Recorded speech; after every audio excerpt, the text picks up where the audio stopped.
রান্নার ভিডিও দেখে অলরেডি বুঝে গিয়েছেন যে আজকে আমি রান্নার ভিডিও দিতে চলেছি। হ্যাঁ, আজকে আমি মিষ্টি কুমড়া রান্না করব চিংড়ি মাছ দিয়ে।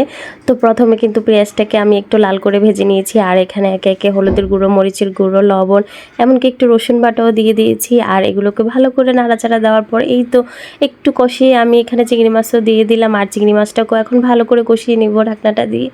আর এই তো চিংড়ি মাছও কিন্তু অলরেডি কষানো শেষ। আর এখন মিষ্টি কুমড়াগুলো দিয়ে দিয়েছি। মিষ্টি কুমড়াটাও আমি ভালো করে এখন কষিয়ে নেব চিংড়ি মাছ দিয়ে। আর একটু হালকা পানি দিব যাতে লেগে না যায় কড়াইতে, যেহেতু জালটা আমি বাড়িয়ে দিয়েছি। আর যে কোনো তরকারি কিন্তু আসল মজা হচ্ছে জাল বাড়িয়ে রান্না করা। যত জাল বাড়িয়ে রান্না করব তত কিন্তু রান্নার স্বাদটা আরও বাড়ে। জালটা যদি ধিমু আঁচে হয় তাহলে কিন্তু সেই রান্নার কোনো স্বাদ হয় না। তো অলরেডি দেখতেই পাচ্ছ মিষ্টি কুমড়া কিন্তু আমি অনেকক্ষণ কষিয়ে নিয়েছি, আর এখন দুটো টমেটো কেটে দিয়েছি। এখন ভালো করে মিষ্টি কুমড়া সিদ্ধ করব, আর কষানোর ভিতরেই কিন্তু সিদ্ধ করব আমি। তো অলরেডি কষানোর ভিতরে কিন্তু সিদ্ধ হয়ে গেছে, পরিমাণ মতো পানিও দিয়ে দিয়েছি। আর এই তো নাড়াচাড়া দিয়ে আমার রান্না কমপ্লিট। ধনেপাতা দিয়ে নামিয়ে নিয়েছি, আর এখন একটু তেল দাগিয়ে দিব।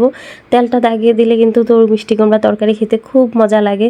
তো অলরেডি এই তো দেখো মিষ্টি কুমড়ার ফাইনাল লুক কেমন লেগেছে।